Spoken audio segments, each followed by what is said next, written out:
Morning, everyone. Thank you all so much for being here.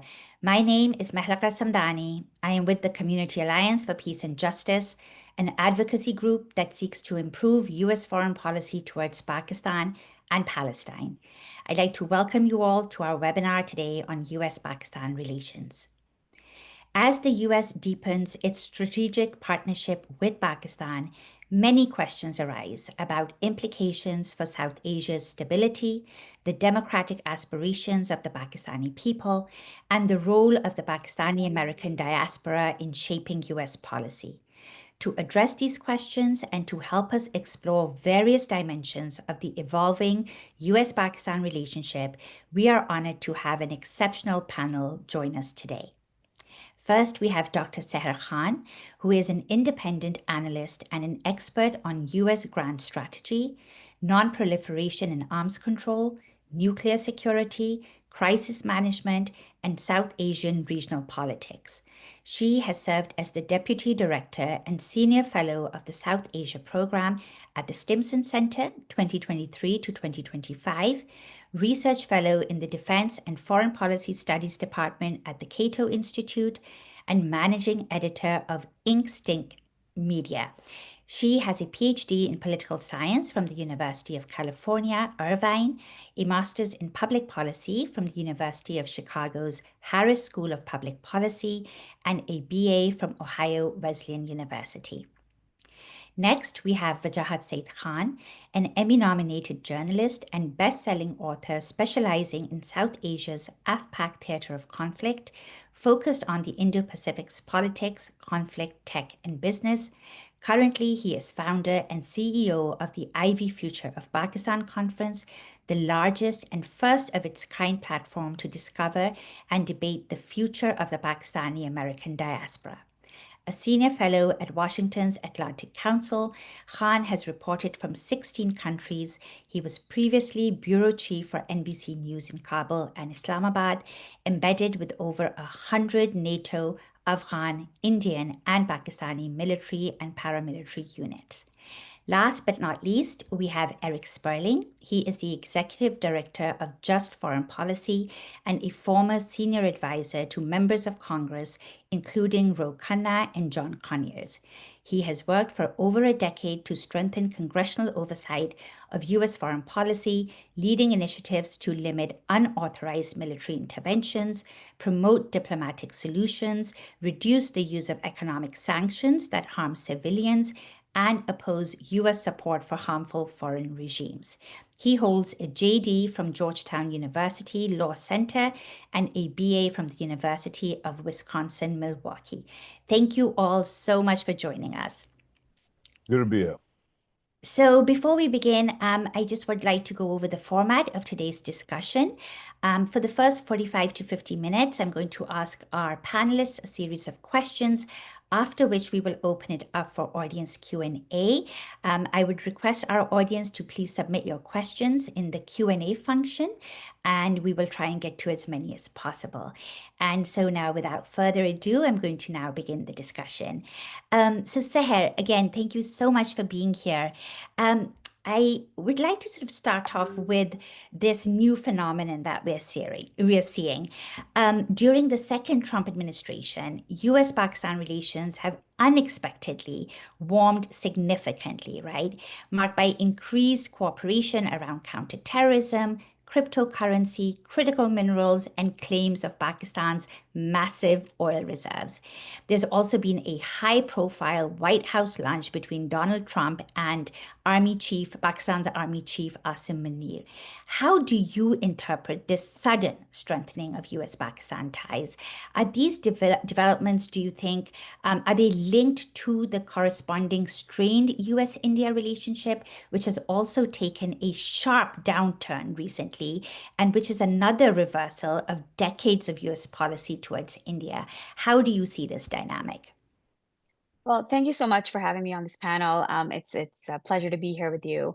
And that's a great question. I think the strengthening of the U.S.-Pakistan relationship during this second Trump administration, especially alongside a cooling in U.S.-India relation, reflects a significant recalibration of regional strategy. And this is driven by a mix of tactical realignment, economic opportunism, and strategic counterbalancing.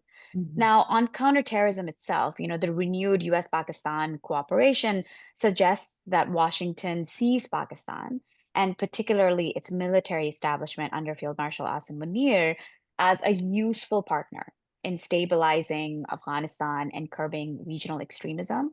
It could be that Pakistan may be offering intelligence access or kinetic support in areas where the US has limited reach post its withdrawal from Afghanistan in 2021. The military to military link, as you've also stated, is this high profile lunch that Field Marshal had with the president in June.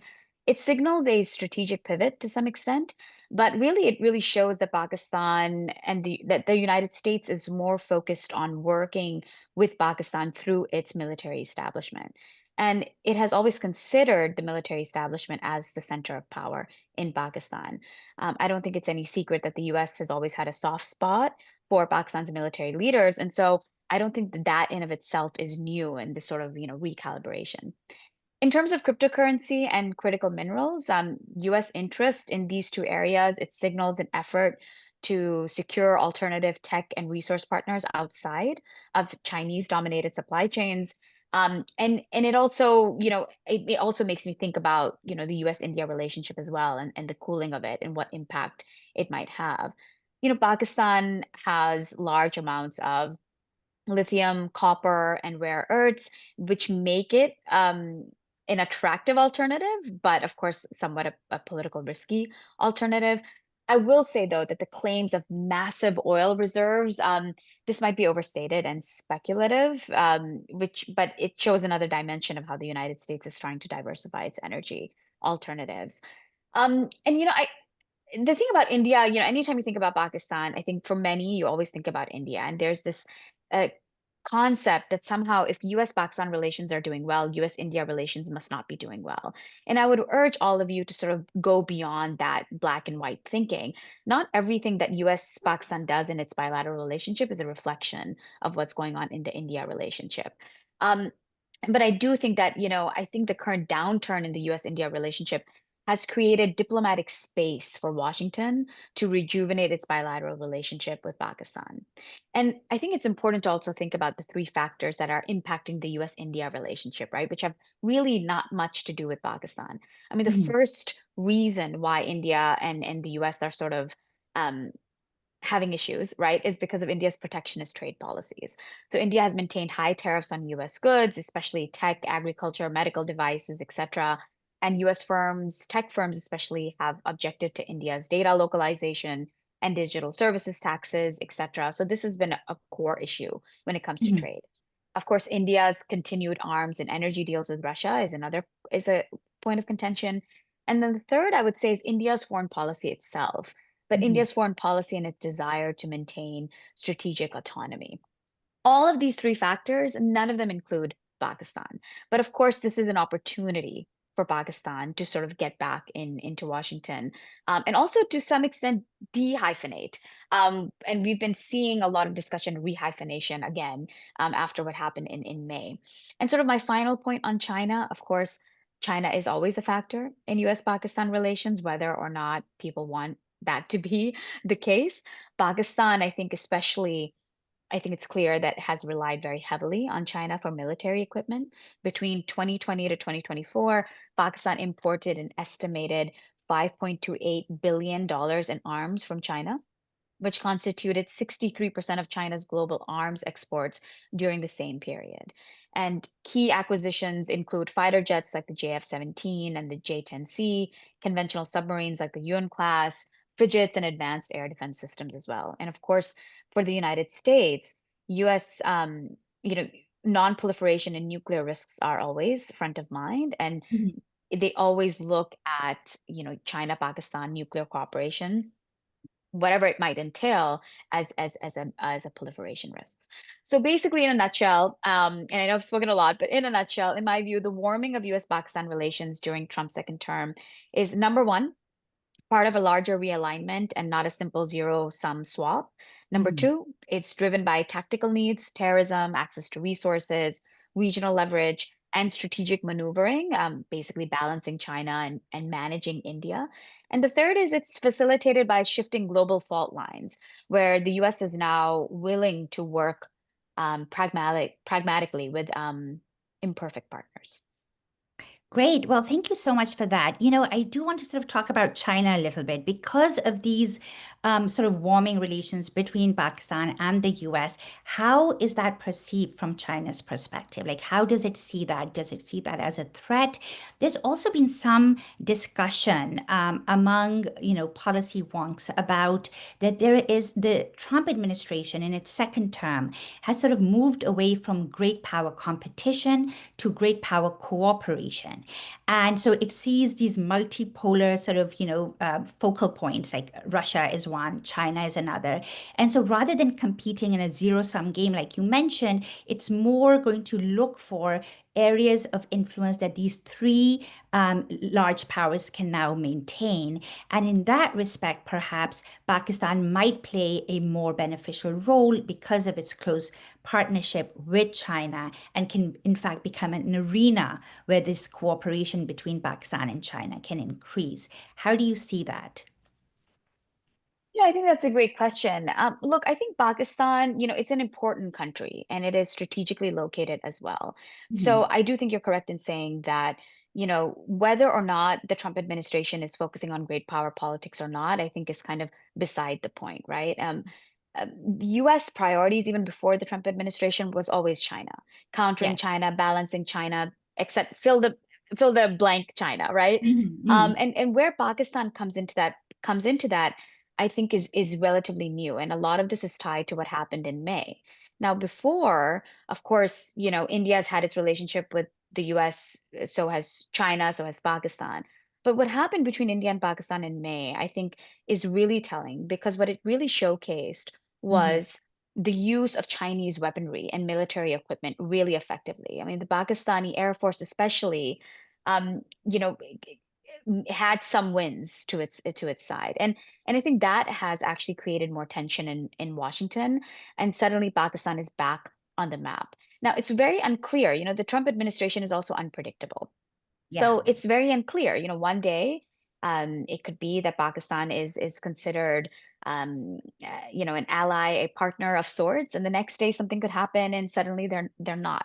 I think Pakistan is being very careful as it should be, and Pakistan is a small country, right? It's a mighty one, but it's a small country, and it's finding itself as balancing between the U.S., China, and to some extent Russia as well.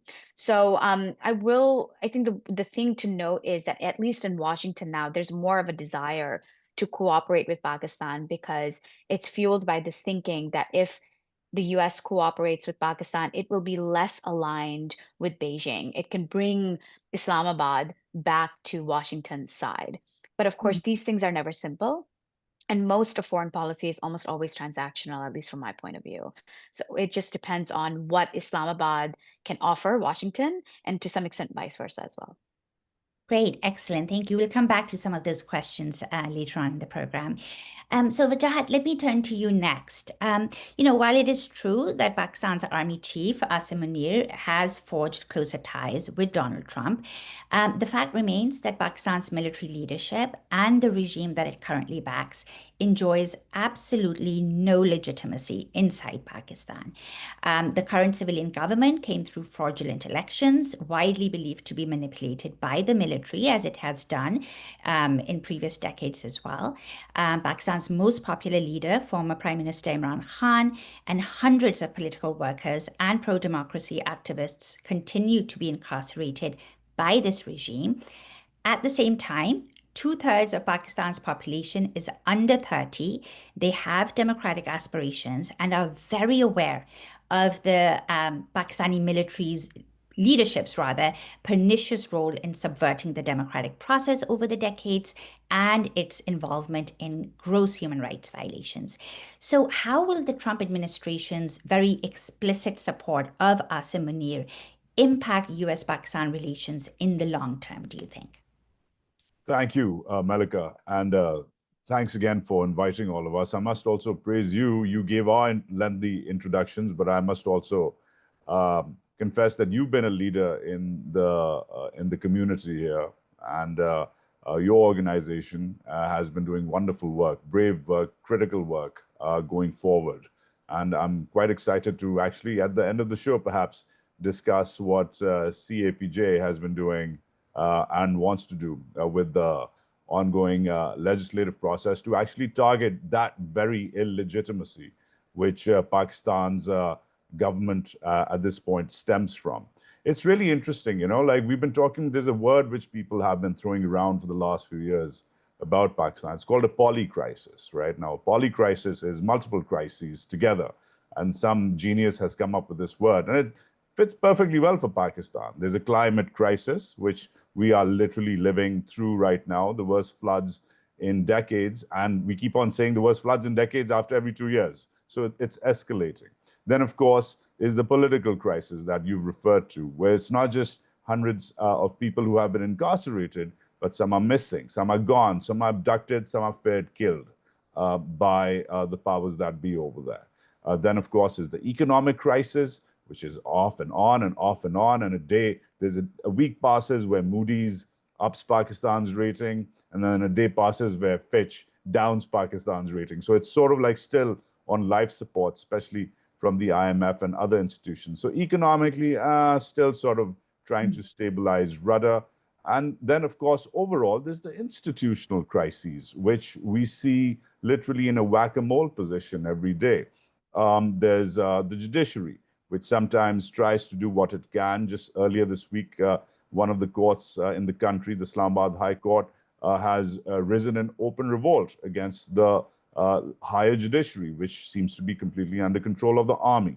And that brings us to the big crisis, the security crisis, which seems to be now ongoing. Pakistan has now officially the longest running insurgency of South Asia, which is the Baloch insurgency. Combine that with the Taliban insurgency or the Islamist insurgency, which is on the western borders. The southwest and northwest borders are now running maybe 2.5 insurgencies if you throw in ISIS in there as well, besides the regular Taliban-linked Islamists and the more secular Baloch. So thus, the one-word rule, the one-phrase rule for this, a 90-second polycrisis is polycrisis, right? Now, that's internally, but externally, Pakistan seems to have managed itself well through this regime. They've managed to circle their wagons with the Americans, as has been laid out by you and Sahar in the beginning. They're doing a pretty good job in taking advantage of the Trump administration and its shifting focus or its shifting priorities. India is a net security provider. China is a peer competitor. A different approach to talking to Iran. A different approach to even dealing with the Taliban regime. So they've done a pretty good job there, and they were doing a pretty good job with their other allies, the Arabs, who don't really care much, the GCC patrons like Saudi and the UAE, who don't really care much about the state of human rights or fundamental rights in Pakistan. And then, of course, their biggest benefactor, donor, ally, China, which obviously does not care much and prefers a single window operation of stability, which the Pakistani military is happy to provide them. Now, in the middle of all of this are people like you, are people like me, are people like Sahar, are people like Erik Sperling. And us, through our words, our thoughts, our writings, our activism, our reporting, we do what we can to get the word across. Now, unfortunately, the word hasn't been getting across. And the Pakistanis continue to derive from the benefits of the legitimacy that is granted by even a rack of lamb and jambalaya lunch, which was served, halal, by the way, by Donald Trump to Asim Munir. Now, Donald Trump broke all protocol, broke all propriety, broke all diplomatic normalcy to serve that rack of lamb and jambalaya to Asim Munir. Why? Because Asim Munir will get done what Donald Trump wants. Now, Sahar did a pretty good job in explaining what the Americans want. We've had different spates of what the Americans want. In the 50s and 60s, it was a little airbase in the Northwest to check in on the Russians. In the 80s, it was more than an airbase. It was a whole jihadist platform to infiltrate Afghanistan and take on the Red Army. In the 2000s, it was frankly it was bounty hunting, getting all those Al Qaeda number ones, number twos, and number threes. The number ones the Americans claim for themselves with Osama, but it was those number twos and number threes which Pakistan literally swept up by the dozens and delivered. And now, what do they want? Now they want what can be called the 3 or 4 C's on from Pakistan: critical minerals, which is the new black. Everybody's all about them. The Americans want in before the Chinese get in, and Pakistan has perfected the art of staying in both these boats, in the Sino-American boat.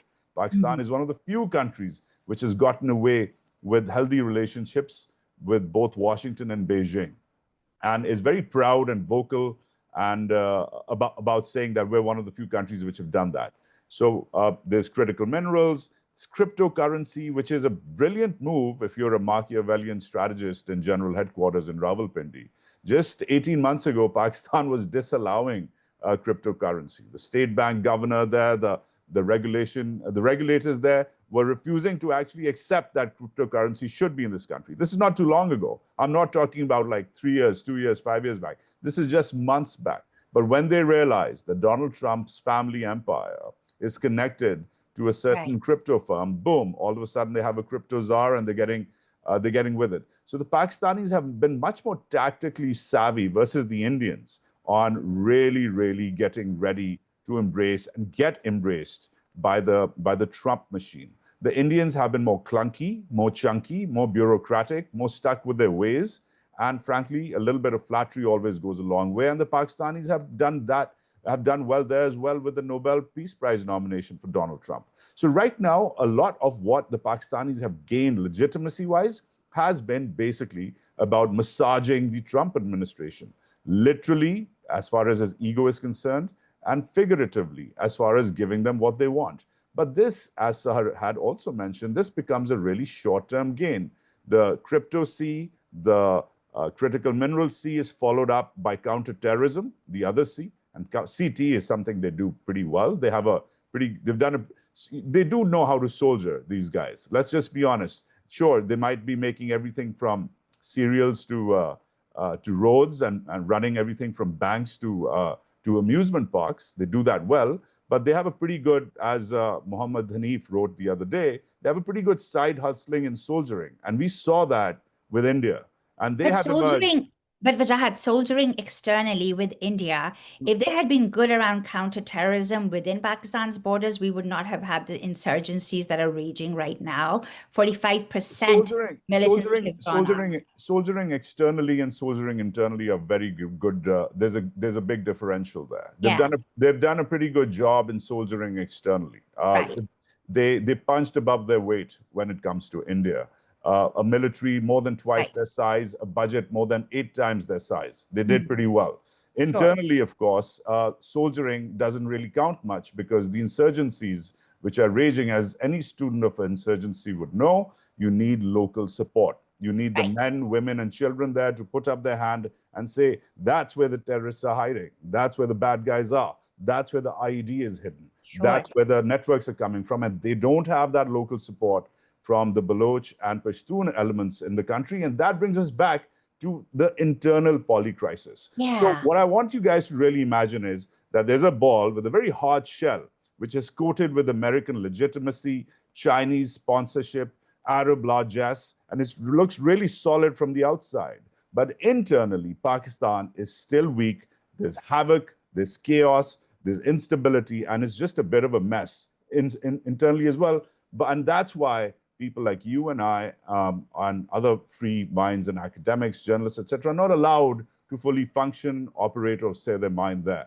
And that's the sort of a sphere I want you to imagine: a nice, solid, hard coating from all these external sponsors, but really a bit of a disaster internally.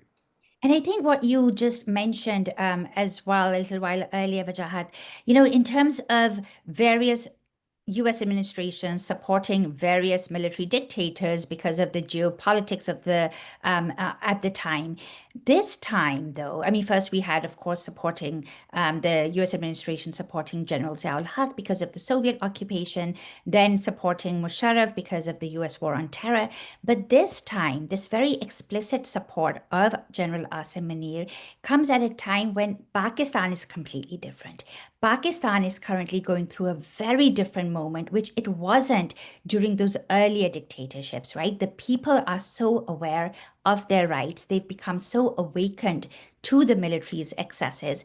And I think for the US to not factor that in its analysis, whether it's cryptocurrency or security cooperation, to be forging relations with a military dictator that who lies atop this very inflammable situation within is going to cost the US-Pakistan relationship in the long run. And we can come back to that a little bit as well. But so I feel like that is something that is not Yeah. factored into the Yeah, analysis. I think that's brilliant, right? So if you really go back, and we're going to keep this short, but it is worth comparing the last three dictatorships that you've named. Mhm. So when Zia-ul-Haq was given the right deal by the Americans, he had just replaced a populist, Zulfikar Ali Bhutto. And Right. the Americans couldn't care less because Mhm. even though Zulfikar Ali Bhutto had been judicially executed, aka hung by Zia and his proxy courts, there was a war going on, and Zia needed to get that support. He got that support. But Pakistan didn't march against Zia. Um, in the 2000s, Musharraf had also replaced another leader, Nawaz Sharif. Pakistanis didn't march against Musharraf for bringing Nawaz Sharif back. But Mhm. this time, it's different because the Americans need yet another dictator, if you want to call him that, Asim Munir, who's replaced Imran Khan, but people are marching for Imran Khan. Now, that's a very different internal dynamic. The country wasn't going ballistic for Bhutto. It's Right. still, it's a lot of people still miss him, but the country wasn't up in arms. There wasn't a protest every 6 weeks or 6 months. Uh, Same for Nawaz. Nobody missed him. In fact, when he was replaced, people were distributing mithai in the streets of Mhm. Lahore. Those Right. visuals are still recorded and documented on television. But why for Imran? And that begs the larger question. What does Imran have? Is it his 72-year-old good looks? Clearly not. There has to be more. And what is it? Are there's or has Pakistan reached a boiling point through these Yes. smaller, more ethnic, more diverse issues? The Baloch issue, the Pashtun issue, the Saraiki issue, the gender gap, distribution, the army's overreach, controlling everything, economic elite capture. What is it? Is it a bunch of things that over the last 4 decades, people are seeing Imran as the guy who will not go away and stand against the system? Perhaps. And that is something I feel like our friends in the administration are not reading well. Right. They Right. And met, I they will met, come to, they met yeah. Bhutto, they read Bhutto well. Bhutto's Yes. come, Bhutto's gone. They read Nawaz well, he's in exile. Nobody's reading the Imran Khan phenomena well because it's not just about Khan, it's about the larger scheme where Pakistanis find themselves. And I hope they do read that well because that's not going to go away anytime soon. Absolutely. And of course, we can also talk about the role of social media and how that has fueled the Imran Khan phenomenon as well. So we'll come back to that. But I now want to turn to Erik. Erik, thank you so much for being here. You know, you've been a very keen observer of the Pakistani-American diaspora. And given your congressional expertise, you have also been a real resource to diaspora community members. So, over the past 3 years, you have really seen up close how the diaspora has actively pushed for human rights and democratic reforms in US Pakistan policy through congressional engagement, letters, we've had resolutions, there's been proposed legislation. Most recently, diaspora advocacy led to two National Defense Authorization Act amendments conditioning Pakistan's military aid on its human rights record. So, as an outsider who is looking into this Pakistani diaspora dynamic, what impact do you think these efforts have had on shaping US policy? And how would you address skeptics who argue that such congressional advocacy is absolutely futile given the Trump administration's close ties with Field Marshal Asim Munir? Yeah, well, thank you so much. It's great to be here. So yeah, I think definitely as an observer, but I think it's certainly true that there are essentially two periods in U.S. engagement towards Pakistan. There was the first, 65 plus years, and then we have the period of the last 2 years. And I think, the diaspora has really done something unprecedented, which is put Pakistan's human rights and democratic record on the agenda in Washington. So there's that before period and there's the after period, which is now. And I think everyone in the space is adjusting to that new reality that it's no longer going to be how it was before, where for whatever reason, Pakistan, human rights and democracy was not a consideration. They were largely considered previously, of course, as just strategic. It was obviously many of us grew up, in the post 9/11 period. It's a focus on terrorism. That was the primary lens it was seen through. I mean, when I was a child, I think many people my age, we remember the Musharraf kind of media blitz. This is something that Americans who knew nothing about Pakistan, somehow we all knew about General Musharraf. So there was, even Jon Stewart has retold this story of his interview he did recently. And it just is amazing to think that that was once how it was. I mean, that will never happen again, where a general leading the government will come here and be treated as if this is some liberal democratic leader. That'll never happen again. And I think everyone is still adjusting to that. So through that consistent engagement you mentioned, starting with the education, the meetings, the briefings, the receptions with members of Congress, that's led to, at this point, hundreds of members of Congress supporting letters or amendments or even an unprecedented floor vote. So the diaspora has really led, really guided by, of course, the work done on the ground in Pakistan by human rights activists. Congress can really no longer claim to be unaware of that democratic human rights record and the role of U.S. policy. So that visibility shift alone is historic. And similarly, just back, like I said, it was always just a focus on Pakistan's role as a security partner, and you'd never really focus on the military's role in the U.S. context, repressing people. Now that's commonplace. In fact, almost common knowledge. I think across both parties, that's really understood that the military is not just an ally; it is also, a very troubled partner that is committing these human rights abuses, and it's changed the boundaries of the debate. And then, of course, it's also been impressive and pretty rare how bipartisan it's been. So that is something that has been a huge success of this movement so far. Republicans and Democrats, there's been support on both sides, leadership from both sides.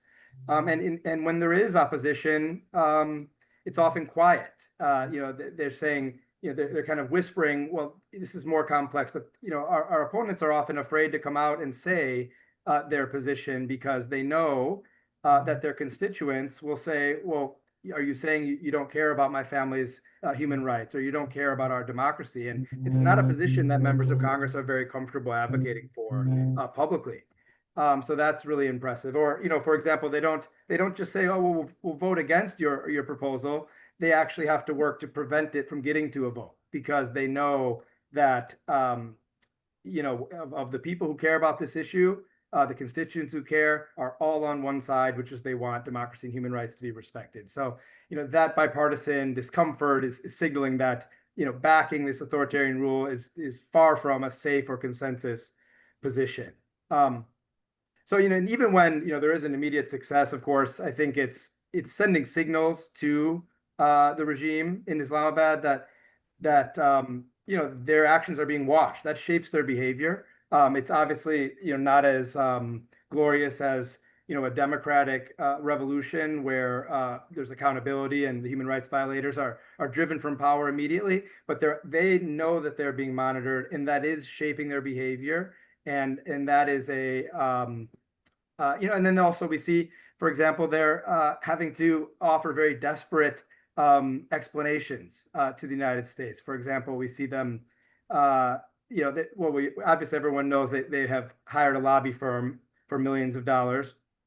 That's going to be a pretty good sign that they're concerned about the congressional advocacy work of the diaspora, using their own taxpayer dollars kind of illegitimately for that purpose, and then floating promises to the Trump administration that are just not very serious, like such as untapped oil reserves that no company has previously thought were really profitable in the current situation.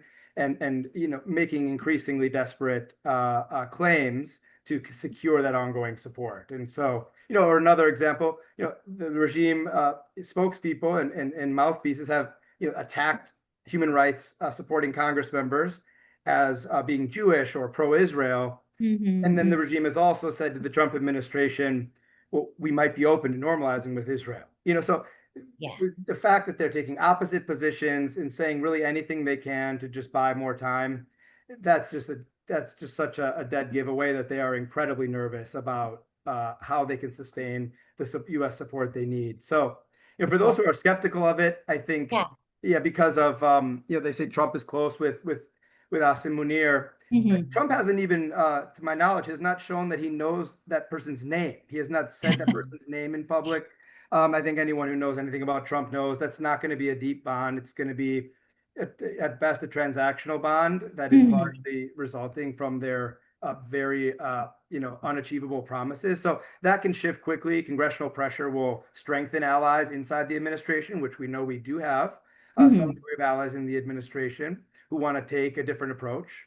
But more broadly, no serious actor here dismisses Congress.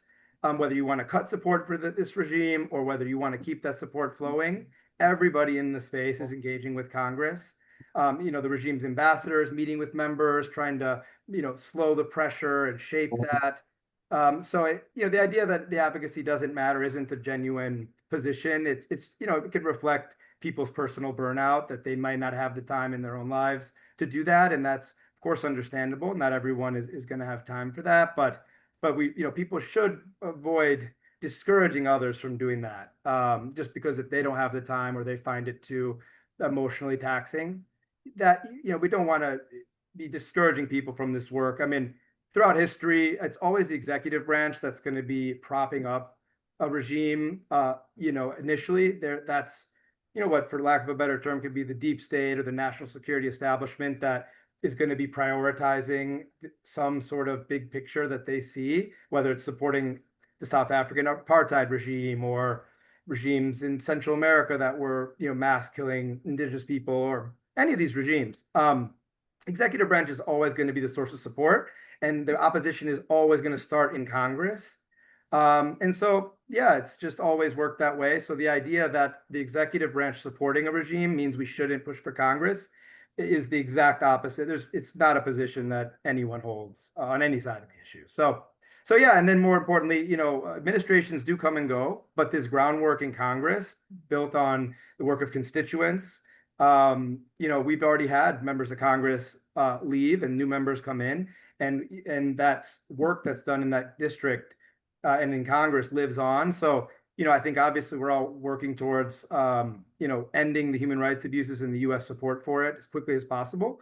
But it's also important to remember that, we want to build a movement that whatever happens is going to last. It's going to outlast any one administration and is going to ensure a healthy U.S.-Pakistan relationship that is not supporting authoritarianism, but that is conducive to democracy and human rights going forward, no matter what happens in the next months or years.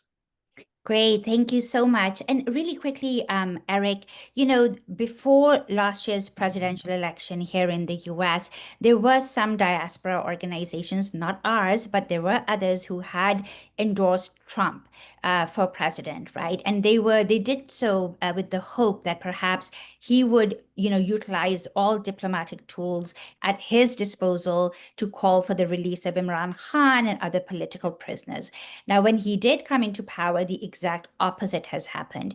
But do you think that there is some room, there are people within the administration who are working on Trump himself, or are sort of working on trying to get Imran Khan released? I know a lot of people have that question. Yeah, well, it's certainly a possibility. We know very well there are allies in there, but I think relying on Trump can make decisions at a whim, and I think everyone who it unfortunately is a serious thing to try to do, to hope that he makes an arbitrary decision that is good.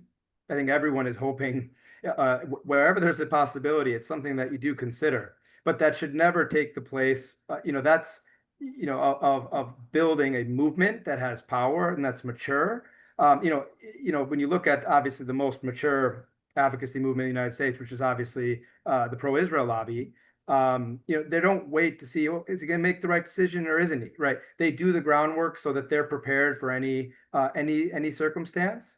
And it doesn't mean they don't make direct appeals to him. It doesn't mean, but it does mean that they, that you need to build a movement that can be prepared for any eventuality. And so that's, I think, what hopefully now movement is very young, but I think, I think we hope to see, and we can talk more about it, the movement mature to that next stage of, how to really be prepared, how to have all the pieces in place so that you are a real force to contend with, and you can shape outcomes rather than just respond to them. Absolutely. No, thank you so much for that. Guys, we're going to begin the next round of questions. And if I could request you to be slightly more brief in this round, so because we do want to leave some time for audience Q&A as well. So, Sarah, I'm just going to shift gears just a little bit and now focus on counterterrorism. But before I do that, at some point, I would want you to sort of also respond to this notion of this new moment in Pakistan. And while Erik talked about both sides of the aisle in Congress sort of, coming up to speed about human rights violations in Pakistan, I feel that the think tank world here in the US hasn't really caught up to that reality and doesn't really factor that into their analysis, but we can come back to that later. But now let's just focus on counterterrorism, because there has been a lot of ratcheted up cooperation around that between the US and Pakistan, with the US, recently designating the Baloch Liberation Army a foreign terrorist organization, also referencing the Tehreek-e-Taliban and Islamic State Khorasan in the statement following a joint counterterrorism strategic dialogue that took place in August.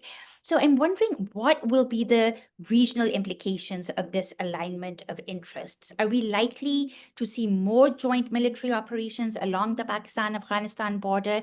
What impact will they have on existing tensions with Afghanistan? Also in Balochistan, if there is more intelligence cooperation in Balochistan against the Baloch Liberation Army, how will Iran view greater US activity, even if they're not physically there, this sort of more intelligence sharing, intelligence cooperation so close to its border? And basically, will greater US presence or activity fuel regional instability, or do you believe this will actually reduce militancy in these regions? No, that's a great question. And so I'll start with Afghanistan first. I mean, I think, the US-Pakistan convergence around threats like the Pakistani-Taliban and Islamic State Khorasan, both of which operate from Afghan soil, it puts pressure on the Taliban. It puts greater scrutiny on the Taliban, and essentially it makes the case for Pakistan, right? Pakistan has been, since the US withdrew from Afghanistan, Pakistan has been calling on on Taliban leaders to basically curb their sponsorship of the Pakistani Taliban. So I think this renewed cooperation on counterterrorism, especially along the Pakistan-Afghanistan border, sort of makes the case for Pakistan. Now, that said, I mean, I think the Taliban should be nervous about more activity along the border. I don't think ever that there will be any US troops. There's no appetite for that in the United States, and Trump certainly doesn't want that either. But I do think that, this sort of renewed cooperation may end up looking like the US supporting or tolerating Pakistani cross-border operations, and maybe even increasing its own over-the-horizon strikes that target Islamic State Khorasan and potentially the Pakistani Taliban assets as well. On the Iran side, I think greater US-Pakistan cooperation definitely has Iran nervous. I mean, as we know, Pakistan and Iran share about a 900-kilometer border, and the Balochistan region has been volatile for several decades now, as Wajahat pointed out. And it's something, last January, in January of 2024, we saw some kinetic activity between Iran and Pakistan, and this was all tied to Balochi separatist groups and insurgents there. So I think in terms of Iran, right? In the grand scheme of U.S. foreign policy priorities, Iran, I would say, is like number 3. Number 1 is China. Number 2 is Ukraine, Russia. And number 3 is Iran, right? So Iran certainly is more skeptical of whatever the Trump administration does, and it might view cooperation with Pakistan as a way for the United States to further contain Iran.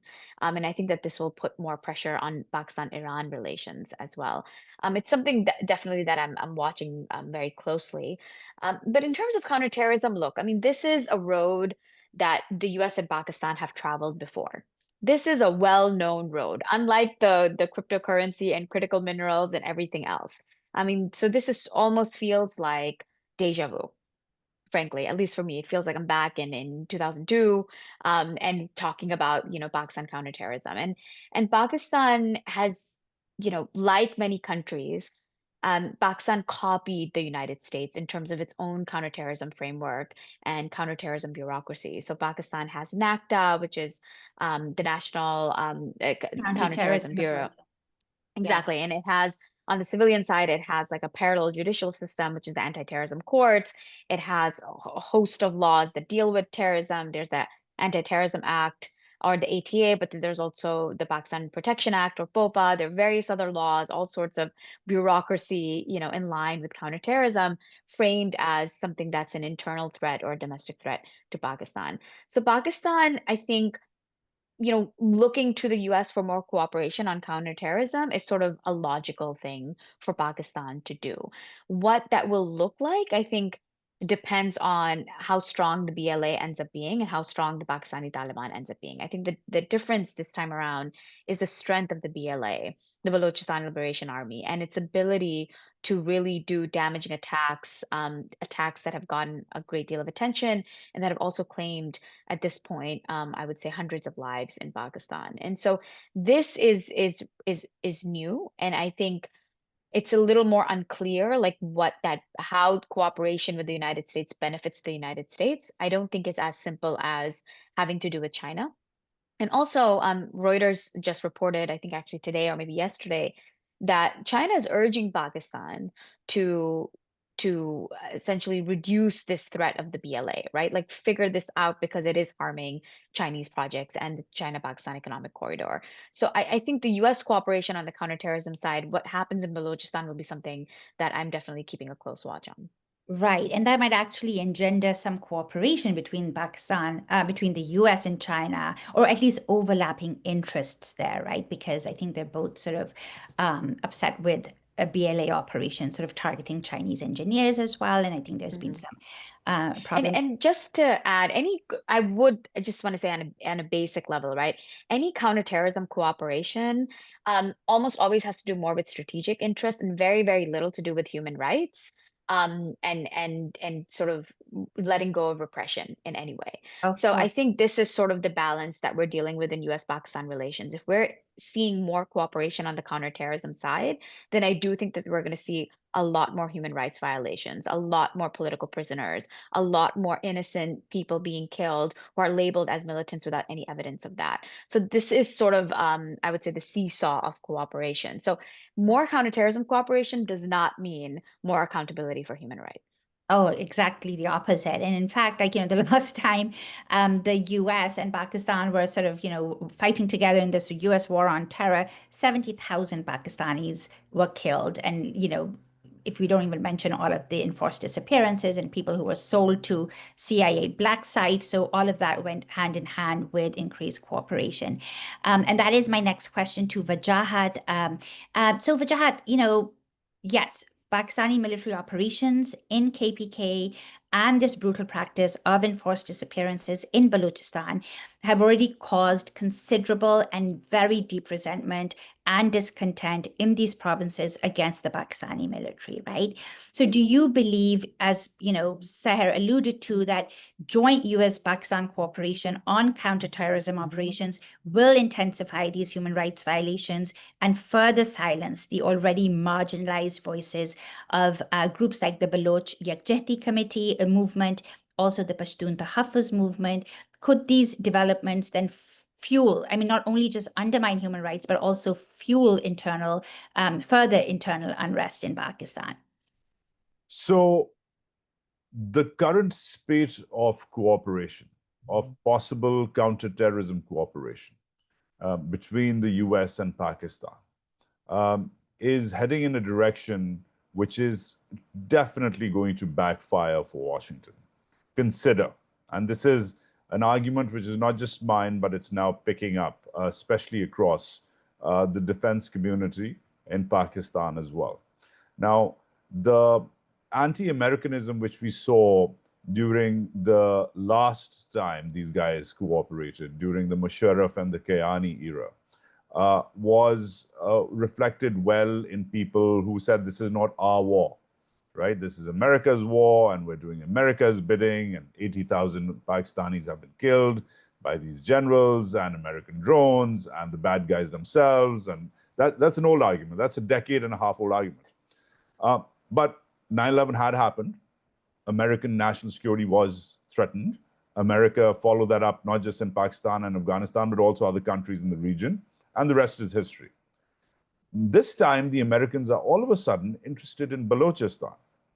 And just a couple of weeks ago, not too long ago, the Americans were nice enough to actually give a big shout out to the Majid Brigade and the Baloch Liberation Army. Now, the Baloch have never threatened American interests. And by the way, when I say shout out, I'm being sarcastic. The Majid Brigade and the BLA, people who didn't get that joke, have now been designated as officially by the State Department and these great United States as global terrorists. They are designated terrorists, right? That means they're wanted and are at war with America. Now, why is America at war with the Majid Brigade and the BLA? I thought the Majid Brigade wanted to break away from the Pakistani military, or I thought the BLA just wanted to target Pakistani frontier corpsmen in the hinterlands of Balochistan, right? Well, because Balochistan is the key word there. And Balochistan, according to reports, according to the wire, Balochistan is where a lot of those critical minerals, which Donald Trump keeps on tweeting about, right? And every analyst in Bloomberg is excited about, are lying. Also in the KPK. So all of a sudden, the Pakistanis have gotten the Americans interested in what lies beneath the grounds, the sands of this huge underdeveloped province. And that is where all of a sudden the Baloch insurgency has the potential to become anti-American. Now, the Americans should really learn from the Chinese experience, because the Chinese came to Balochistan about 10 years ago in earnest with their CPEC project, the China-Pakistan Economic Corridor, which is about around 11 years old this year. But the Chinese came in with the same hoo-ha, the same pomp that, oh, we're going to develop Balochistan with the Pakistani military. But what the Pakistani military did, instead of developing Balochistan, is strong arm the local population, move it around, commandeer a lot of land and resources, not give much back, not create much jobs, but rather try to pipeline a straight connection between Rawalpindi and Beijing. That saw a decade's worth of the insurgency's processes target Chinese engineers, Chinese personnel, and all of a sudden, a very healthy relationship which the Pakistani state has enjoyed with China became toxic, at least in those circles. Today, if you're Chinese, you're not safe in Pakistan. This is a gift of the Pakistani military to its Chinese friends. This was not always the case. I've grown up eating at Chinese restaurants in Karachi.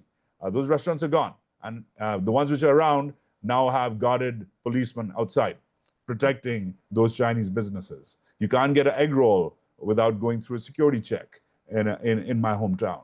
And that is the gift which the Pakistani military is likely to give the Americans as well, especially if they are the conduit, the middleman of securing these investments. Now, it's totally okay for the Americans to be interested in Pakistan's critical minerals. They want to come in, they want to invest, fantastic, thank you, we appreciate it.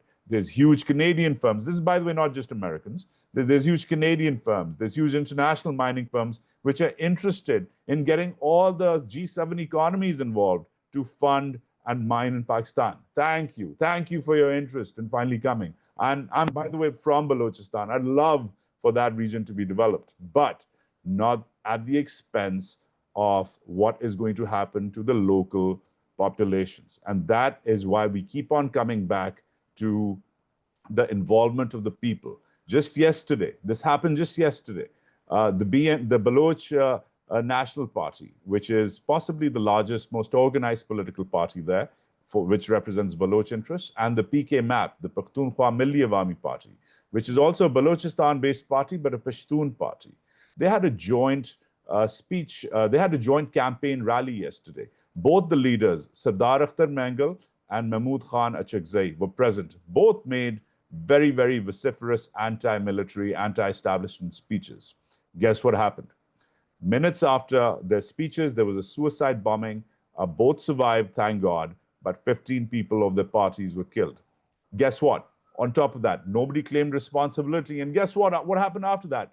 Within minutes, the responsibility was pinned, blamed on the Pakistani military.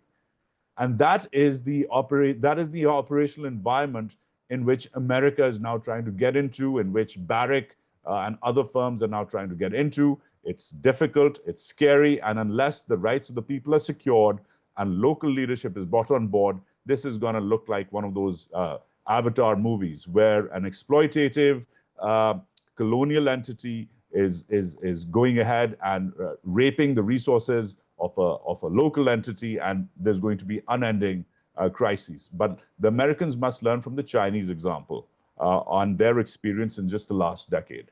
And just giving a heads up to our friends here in Washington for that one. No, that's very important. And let's hope that they learn their lessons, which they haven't in the past, but there's always hope. Thank you so much for that, Wajahat. I'm just going to ask Erik, just this last question before we open it up to audience Q&A. I think we have a lot of questions from the audience. So Erik, really briefly, what strategies can the Pakistani-American diaspora employ at this time to sustain momentum that we've talked about and drive meaningful U.S. policy shifts, especially at a time, again, because of these strengthened U.S.-Pakistan military ties, but also when the Pakistani government itself is spending, money, like multi-million-dollar lobbying efforts to counter the advocacy that is happening here. Like, what gives you hope at this time that the Pakistani diaspora can sort of pursue? Like, what are strategies, what are ideas that they can pursue at this time? And I'll just be super brief because I know I think probably over time. But the basic thing is the transition that I described, which is kind of transitioning from that educational stage, and building relationship stage to having a little bit more of a sophisticated understanding of kind of what will really change policy, what will really put pressure on. The key focus is the U.S. has to stop giving the blank check to that regime, whether it's by allowing the regime. Everyone knows the regime has corrupt business ties. That's not really debated at all. But yet they can store all their wealth in Western banks, and there's no sanctions applied, even though sanctions are applied to much less repressive regimes, officials. So making clear to members of Congress, allowing them to store that money is complicity in the kind of harms that are happening to our families back home. Similar with the military aid. If you're continuing to support that regime while they're doing this actions, that is complicity in harming our families. So, moving from the, they've met with us stage, they're meeting with us. Members of Congress are very happy to give a meeting with virtually anyone. But now transitioning to, we need to see that you genuinely care. And if you genuinely care, you'll end this blank check. You'll impose the very reasonable sanctions on that corrupt wealth. You will put conditions on the military aid, and that's what a true friend will do. And so I think that's the transition that we're hoping the community will make sooner or later to really hold their elected officials to a standard that will actually get the job done and put that pressure on to help end U.S. complicity in these unfortunate widespread human rights violations. Great. Well, thank you. Thank you. I think we should end this first part of the discussion on that hopeful note. And so, guys, let's just turn to some of the questions that we have. And let me see. We'll take as many as we can. So one audience member has asked, and I'll sort of put both of her questions together. What concrete steps should Washington take to ensure its aid does not enable repression or undermine democracy in Pakistan? And how can international human rights frameworks be effectively invoked in diaspora advocacy to put pressure on policymakers in DC? Eric, do you want to take that? And then whoever else wants to build on that? Yeah, I'll be super brief, but we have a great opportunity to do this coming up. The co-chair of the Tom Lantos Human Rights Commission has an amendment to the defense bill that would simply say that Pakistan has to take meaningful steps on ending arbitrary detentions of democracy activists. It's a very low bar, meaningful steps. The administration could, would just determine that they've taken meaningful steps. So this would be a very easy, low-hanging fruit. And so right now, this is the focus of, I think, everyone in the community is trying to get this to a vote in Congress, where Congress would vote and say, we do want U.S. training for Pakistan's military regime to be conditioned at a minimum on meaningful steps. But that is the broader framework of what you could do generally. Washington talks a lot about human rights. There's going to be very few members of Congress who would pretend to not be aware of that. So you simply say, the human rights you've supported in many other contexts. Well, I'm just informing you, my family's being harmed by in the same way. And so if you care for your constituents, such as me, we'd ask you to apply the same standard. And that's essentially how it will be invoked. And then members of Congress can say, I do care about your family, but I care more about this geostrategic thing more than your family. Sorry.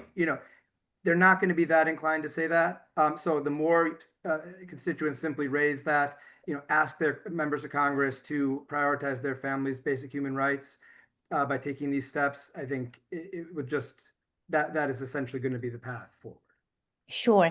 Eric, I just do want to quickly sort of follow up because a lot of people who might be watching might not be aware of this amendment, and even more than the amendment, the National Defense Authorization Act. Could you just very briefly tell people what that is, what the timeline is, when we could look for a vote on some of the amendments?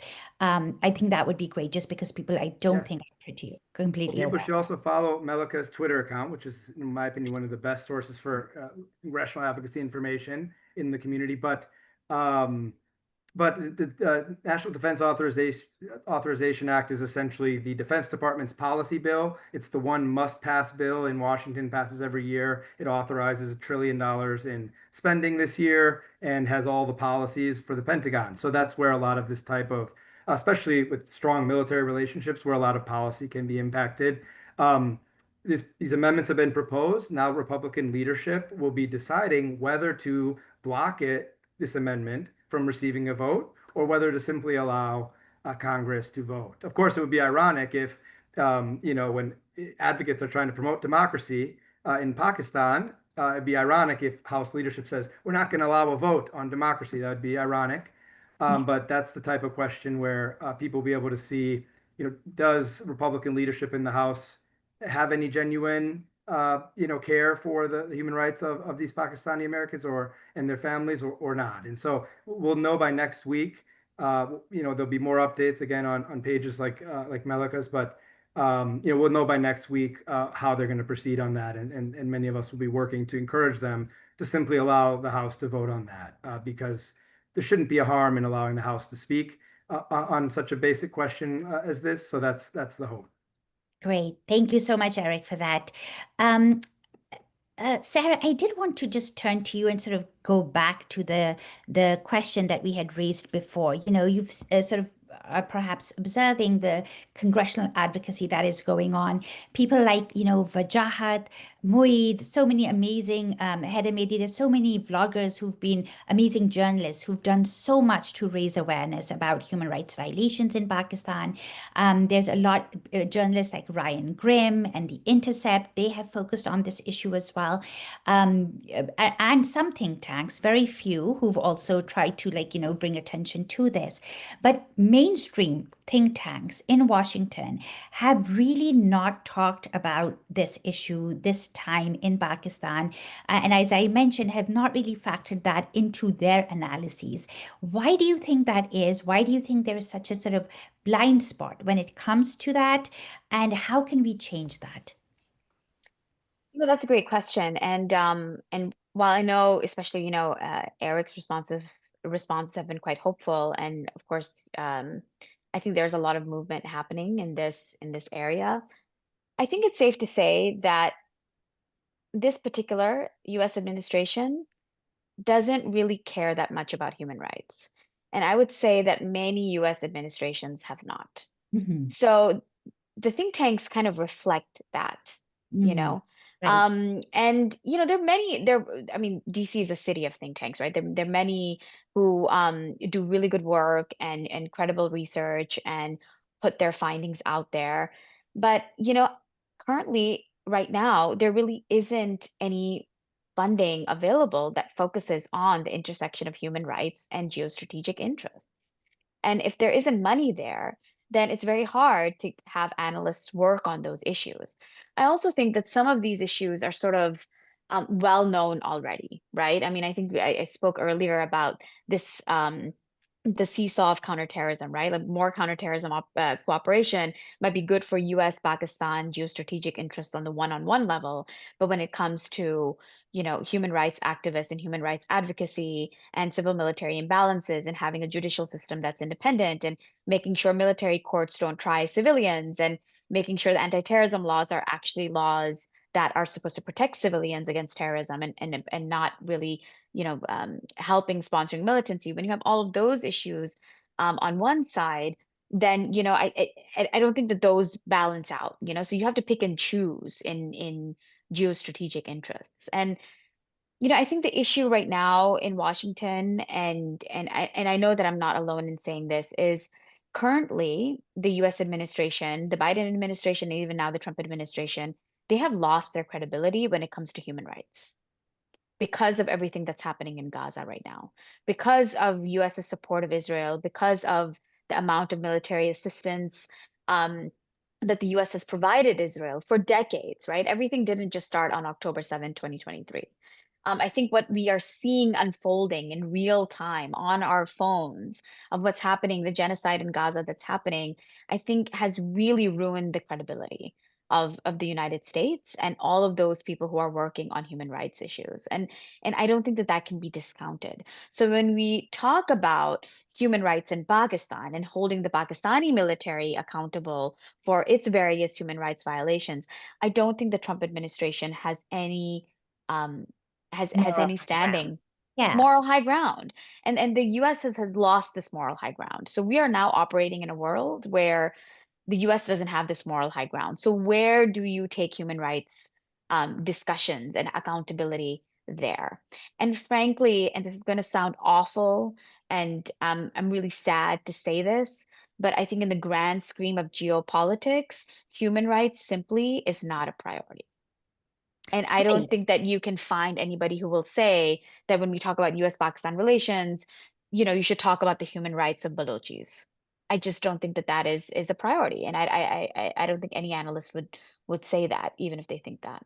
And even, I mean, basically what Wajahat said, though, that it is in the US interest to be able to take those legitimate grievances of the Baloch population and the KPK population into account if it needs to pursue these strategies in any sustainable way. Even the Trump administration's interest in cryptocurrency or critical minerals, for them to be able to exploit those resources, even, they need to have some kind of a regulatory framework that is being propounded by a legitimate government, which is not the case. It's literally a boiling pot right now in terms of a 240 million strong population, 2/3 of which is under 30 again, and is, wants democracy. And so if you're trying to pursue, so to be able to frame these issues, geopolitical interests, geostrategic interests within that framework, I think would somehow perhaps make more sense to, again, within even think tanks. I used to work at think tanks as well, the Council on Foreign Relations, CSIS.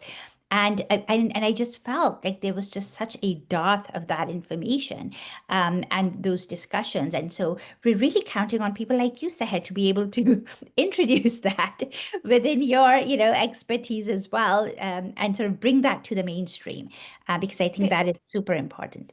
I think it's important to also note that there's a difference between like longer term goals and short term goals, right? Yeah. So, well, I think what you and Wajahat are sort of alluding to are sort of the longer term goals, right? Establishing regulatory bodies or having these interests brought to the military, or those who are in power in Pakistan and whatnot. Those are long term goals, right? Those are not necessarily short term goals, and I think we have to be really aware of the reality of the current situation on the ground in the United States and in Pakistan both. And the Trump administration, I'm pretty sure it's safe to say they're not really that concerned about long-term stability. They're more concerned right now with short-term stability and what that means for US interests. So, to the point that is it in US's interest to bring these issues to Pakistan? I'm not sure that right now it's in the US interest to bring these issues to the Pakistani military, because Uh, I'm not, Yeah, this is just my view. I'm not sure that no, it's absolutely. yeah, necessarily No, can this I? is their great. And I interest to do really so. want, yeah, no, Yeah, this is how I want Wajahat to now respond, please. yeah. I think that's a great debate, and I think this needs to be followed up because I disagree respectfully. Because okay, let me give you perspective. This happened yesterday. I'm looking at it right now. I'm trying to put it on the chat, on the group chat, but I can't. But this is a statement from the CDA, the Charge d'Affaires of the U.S. Embassy in Islamabad. It just came out yesterday. Now her name is Natalie Baker, right? The U.S. doesn't have a full-time ambassador there right now, so this woman is in charge.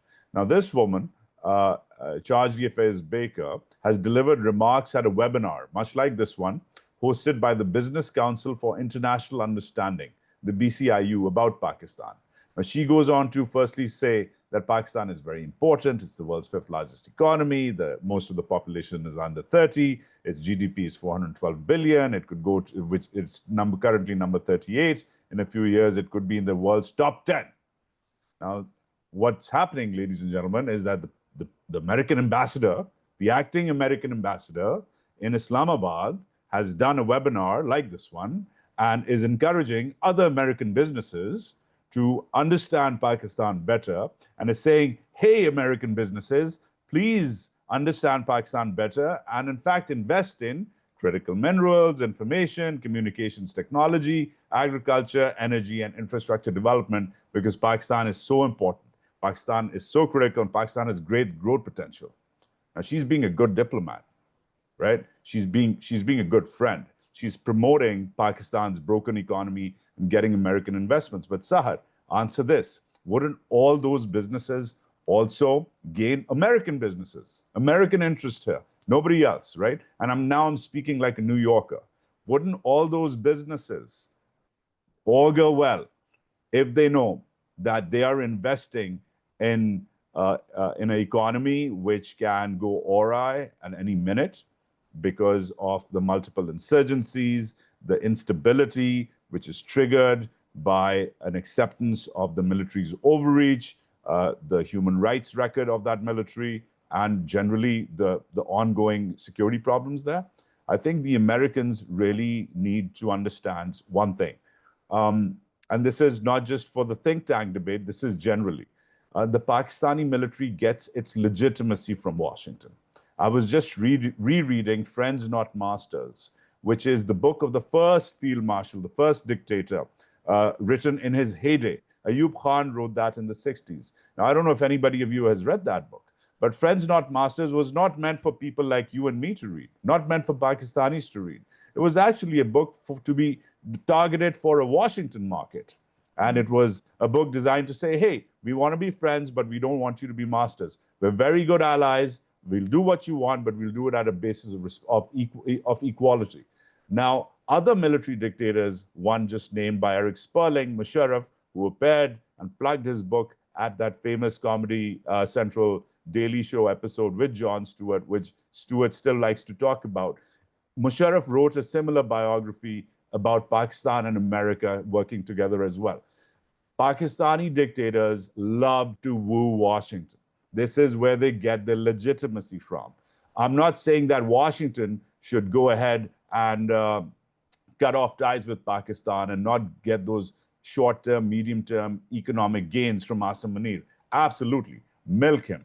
Go for it. If you got him on the hook, milk him. But also understand that if you're in Washington right now, if you are in policy circles right now, the right statement, the right lowering of the temperature, the right tweet can go a long way in pushing the right sort of policies in Pakistan. You can have your cake and eat it too, because that's what the Pakistani dictatorship machine gives you, right? So here is, if I was an American think tank or an American policymaker, I would really understand how the Pakistani military works. They want American largesse and American legitimacy. Right now, the Trump administration, with a tweet or two, can start changing things in Islamabad and Rawalpindi. Why won't they do it? That is really short-sighted, especially from an American perspective, and must change. All Very of well that aside, that's all good. I will just say that, look, economic stability is very different from human rights accountability. All right. And businesses don't invest, and I'm not a businesswoman, but businesses don't invest in an environment that is focused on human rights. They invest in an environment that provides them and businesses also don't invest. return to invest. Businesses also don't invest in the longest running insurgency in a subcontinent. Yeah, and human rights violations are causing the instability, right? Yeah. Well, Yeah. I agree with that. Because Look, those I'm not long-standing saying that. grievances Yeah. are not being addressed. And Yeah. I'm not saying that the US shouldn't prioritize human rights. I'm just saying that in Washington, there is no appetite to prioritize human That's rights. why The we need to appetite right link, now. but we need to link those two things, which are intricately intertwined. And one, without one, you will not have the stability you need for your investments, for your exploitation of mineral resources, all of those things. So they're very intricately tied together, and that link needs to be established. And I think that is where there's a gap. But guys, I really hope that we can take this forward, because this is such a great debate. And thank you for to all of you. But I do want to leave Erik with just one last question, and then we'll wrap it up. Thank you so much for just staying for another couple of minutes. And Erik, that's just a general concern that people in Pakistan have, right? And also critics of diaspora advocacy efforts. They often assert that congressional letters or legislation that are calling for democratic norms, human rights in Pakistan, all of that is tantamount to calling for US interference in Pakistan, and that undermines Pakistani sovereignty. And so how do you respond to that? Because that is such a common refrain that we get, and I'd love to hear your response to that. Yeah, well, it's a valid point, because of course we do have a huge history of the United States intervening, citing human rights precedents, and then doing things that led to the destruction of entire societies that sometimes take generations to recover from those actions. So I think that is a valid concern. In this particular case, however, of course, the situation is reversed, where we have a regime that, as Wajahat noted, I mean, it derives its legitimacy from that U.S. support. So there's a game being played where they are suddenly, and we've seen this before in Washington, they're saying, well, Pakistan is sovereign. We can't affect their actions. We can't. They'll make their own choice. But it's really, people know that that's not true. They know that, if they were to take minor steps, this regime would collapse immediately. And so I think we do need to be clear that we're talking about ending the blank check for this regime. We're talking about not propping up this regime. It'll be up to the Pakistani people to determine what government they want in the future. But it's our duty as Americans, so the Pakistani people, they should make sure they are guiding their future. That's who needs to guide it. But the American people, we still have a duty to ensure that our government is not trying to determine that future for them. And that is what's happening now. The U.S. is putting its finger on the scale. And many of these U.S. officials would say, they have a view. They say, well, this is just how Pakistan is. It's just always going to be run by a corrupt military dictatorship. That's just how it is there. And, I understand, of course, that's how it's been. But the Pakistani people are saying very clearly that's what they don't want anymore.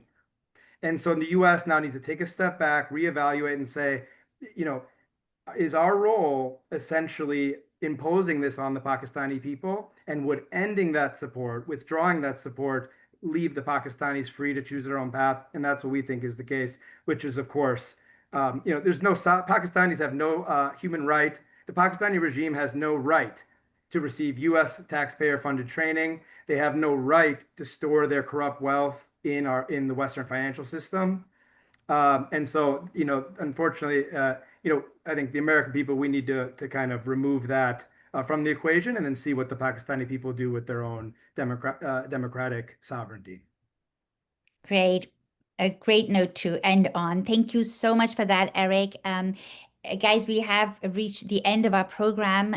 Thank you all so much. And special thanks to Dr. Sahar Khan, Wajahat Khan, and Erik for your insightful and really thought-provoking contributions to today's discussion. You gave us all so much to think about and really a framework for sort of understanding these very complicated relations, the impact on the region, the impact on the democratic aspirations of the Pakistani people, and also for sort of navigating what diaspora advocacy going forward should look like. So I appreciate you guys so much. Thank you so much for being here. To our audience, thank you for joining us and contributing your questions. We really encourage you to stay engaged with the Community Alliance for Peace and Justice. Please visit our website, ca4pj.org, and please get involved. Let us know if you'd like to be involved with the work that we do. Also sign up for future events and updates. And then we have one last request for our audience and anybody who might be watching. Our organization really offers webinars and educational programming free of charge. It is funded by community members like you. So if you find our programming useful, please do contribute at whichever level you can. Again, thank you all so much for joining us and have a wonderful day. Thank you. And again, thank you, Malika, for doing this. I'm really, really obliged. In fact, I'm looking forward to seeing you, Sahar, and Erik later this year in Washington at the Georgetown, Pakistan Public Policy Conclave, where all of you are obviously invited and coming, and hopefully much of our viewers as well. So that shameless plug is actually for furthering this debate as well. So thank you again for having me. No, thank you all so much. Thank you, Wajahat, for that invitation. We'd love to be there. Thank you. Take it easy. Bye, everyone. Take care.